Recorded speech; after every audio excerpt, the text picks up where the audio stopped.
Spine-chilling tales, dark stories, a nightmarish trip into the human psyche. Dear listener, I submit for your approval this creepypasta, the Unbranded laptop. My brother moved out of the house back in 2002 once he got his job as a computer technician, and he recently went missing. When I went to his house, it was locked with 3 sheets of printer paper taped to the front door. While coming home from work one day, I noticed someone had left a damaged grey laptop laying in the middle of my driveway one day. I got out of my car to examine it more carefully.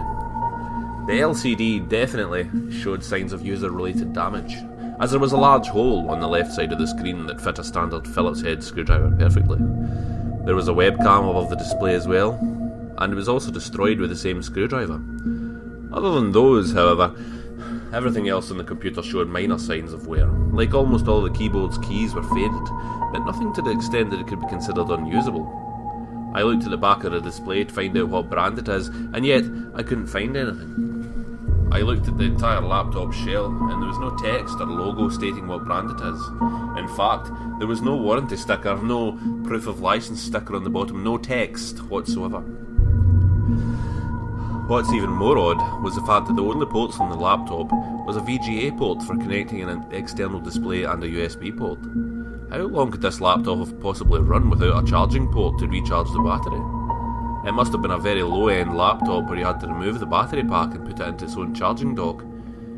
Why exactly did it have a webcam though? Curious as to what exactly is on the laptop, I ran inside to my basement where my old desktop was currently being stored. The only reason it was down there was because I forgot to bring that behemoth to the local Sarkan to recycle it. I would have been currently using it on my regular computer, but it takes 5 or 6 hours to fully boot because the system always goes through recovery mode every time you start it, and the processor is way too slow to recover everything on the 500GB hard drive I installed on it. A 120MHz Pentium processor doesn't get you far. Well, anyways, I removed the old LG CRT monitor from the desktop and plugged it into the laptop. I went to push the power button when I stopped. There's no way this is going to work. The battery has to be dead by now. I rummaged around the basement to find my battery voltage meter, and immediately withdrew the battery from the laptop and checked the voltage. Lo and behold, it had no charge. Well, might as well just leave it down here.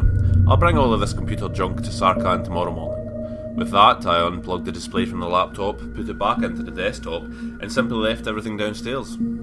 After leaving the basement, I went to go watch TV for about 3 hours or so before going to bed. I was suddenly awakened from my deep slumber by the sound of the Windows 2000 startup jingle and fell out of my bed. It was so deafeningly loud that I swore someone was holding a pair of speakers right next to my ears. After I fell out of the bed, I stood up in a groggy daze, and for a minute or so, trying to figure out what that sound was. The desktop! I must have accidentally hit the power switch while trying to switch monitors. I simply walked to the basement but froze in the middle of the steps. I just remembered there was no way my computer could have started up, because I have Windows 95 installed on my desktop. I was reluctant to go down the steps after that, but my common sense started kicking in, and I thought I must be getting my OSs mixed up. When I walked down, I was shocked to see that my desktop wasn't on. In fact, I remembered it wasn't even plugged in. I had to make sure of it though. I checked behind the desktop, and everything else was plugged in except for the tower. There's absolutely no chance of that laptop turning on. That's impossible. I removed the battery from the laptop again and rechecked the voltage. This time, I couldn't get a direct number. The voltage tester was just going insane. I reinserted the battery, pressed the power button on the laptop. Some indicator lights flashed, meaning the computer definitely started, except this time the startup jingle wasn't played at all. I need to see what's going on here. I connected the CRT monitor back into the laptop, and what I saw was a bare desktop with 3 icons in the corner. The taskbar was empty and there was no start menu button.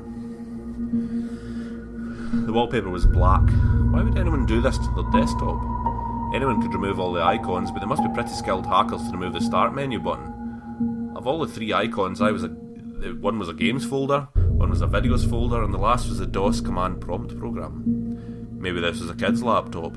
Clicking on the games folder confirmed my suspicions. It was the little girl who must have owned this laptop. I felt some remorse for the poor girl because there was only one game in the folder, and I have no idea what the hell it was. The program name was princess.exe. I clicked on it just to see what the game was like. A fully animated title screen came up with various generic fairy tale princesses twirling across the screen, and the logo flew down with a bunch of sparkly doves holding it. The game was called Princess Creator Make Yourself Beautiful. Ah, so it must have been one of those low budget put .jpegs of various clothing items onto a photo of yourself games. Well, I was right. As the menu popped up, I was given the option to dress up or to view pretty pictures. I wanted to see what the girl looked like, so I clicked on the second option. She had to have been no more than 5, and on top of that she looked very cute. She was of either Mexican or Spanish origin. She wore a somewhat tattered white dress with small red frills around the sleeves and collar. It had small roses on it. I smiled, as she looked like she had a lot of fun putting a virtual tiara on her head. However, browsing through the photos, about halfway through, there are pictures of a room with nothing else but a bed inside. She must have been dodging the camera for the hell of it, I guess. After that, I felt I've seen enough with that program. Might as well go see the other 2 files on the laptop. I decided to go into the command prompt and see if I could locate any other files on the hard drive. I simply got a, hyphen line with no drive letter. Okay, this is really strange, I thought. I typed into the command box, start C, to see if I could open the directory I wanted to explore. I pressed enter and DOS simply gave me the start is not recognised as an internal or external command, operable program or batch file. After a few seconds, the program crashed, bringing me back to the desktop. So I guess the last thing to look at is the videos. As I double-clicked the folder, the screen faded to black. I thought it had crashed, but I noticed there was a small flashing in the top left corner. Suddenly a text, start video01.wmv flashed briefly. Then a video appeared in full screen. It was a girl again. This time she was smiling, bouncing slightly in excitement. Her happiness made my heart feel warm. My guess was that she must have been recording herself play the dress-up game with a webcam. At first she was simply moving her finger across the trackpad, clicking, then giggling excitedly for a bit. She must have been laughing at the things she put on herself in the game. After about 2 minutes or so, the screen would cut to black for a fraction of a second, and it would return to the girl playing the game. This time, however, she was dressed differently, in a simple pink t-shirt with the world's Go-Go Girls stitched in glitter. I guess the game would simply record her every time she started it without her knowing. That made me sort of uneasy. I mean, why would anyone program a game to do that? Whatever, I think it's going to be the same sort of thing over and over in this video. I might as well turn off the computer. I reached over and pressed the power button and it didn't shut off this time.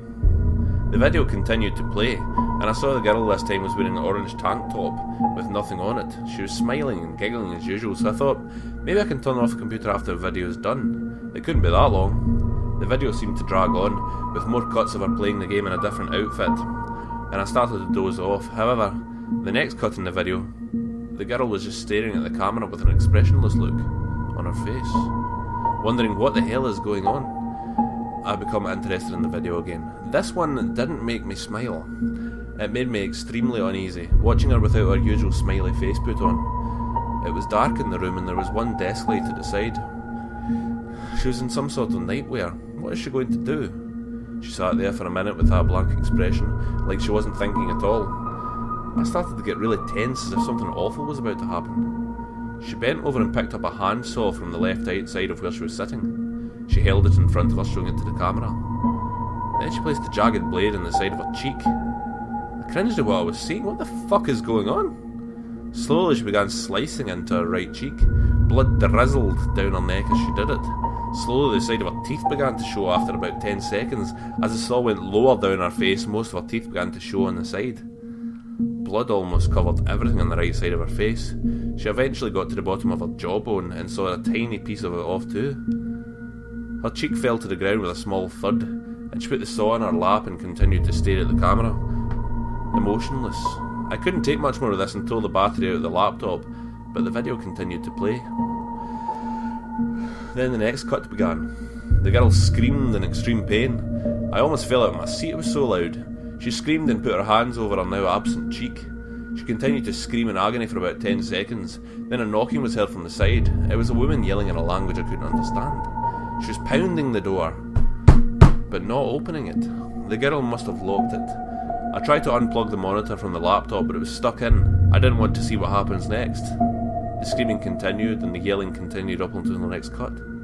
She was back into her emotionless state again, but her cheek was still missing. The woman was pounding at the door and yelling still. That woman must be her mother. The girl then raised the saw up to her right shoulder and began cutting just as slowly as last time. I gagged at the sight of this. It was a holocaust of wrong. The blood began to stream out in all directions. The yelling behind the door fell silent. I bet she's trying to get someone to help her, either the father or brother or whatnot. When she hit the bone, an awful grinding noise could be heard. I covered my ears, but I could still hear it vividly through my hands. I noticed that a piece of her muscle got stuck in one of the steel teeth of the saw. This cut ended a lot faster than before, and the next cut was the same thing, except the colour from her face began to drain and her pain-ridden screams became quietly weaker. Her clothing was completely red with blood on the right side. Then she became emotionless again. Oh God, what's she going to cut off next? The mother returned back with what seemed to be two other people, and they were all yelling in the same language as before. She raised the saw and began cutting the right side of her head off. Loud thuds appeared and beat at the door. They were trying to knock it down.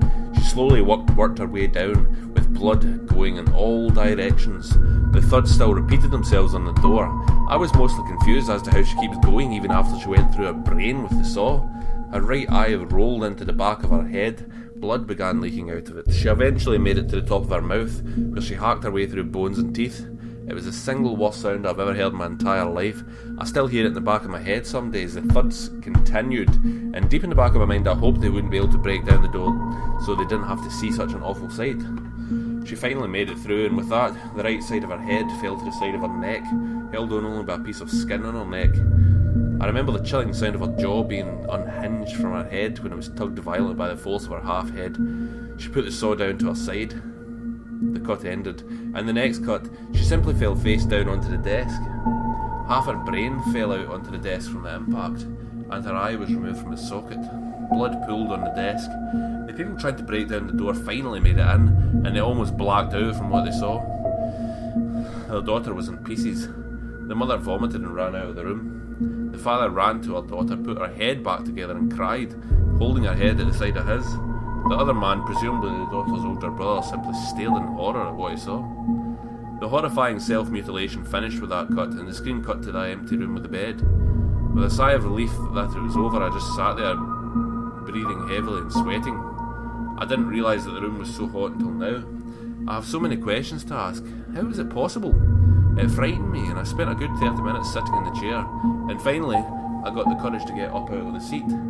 I looked at the laptop for what I hoped was the last time. The room with the bed glared on the screen. Then, it cut to something else unexpectedly. It was a cut of my face, in the basement, using the laptop.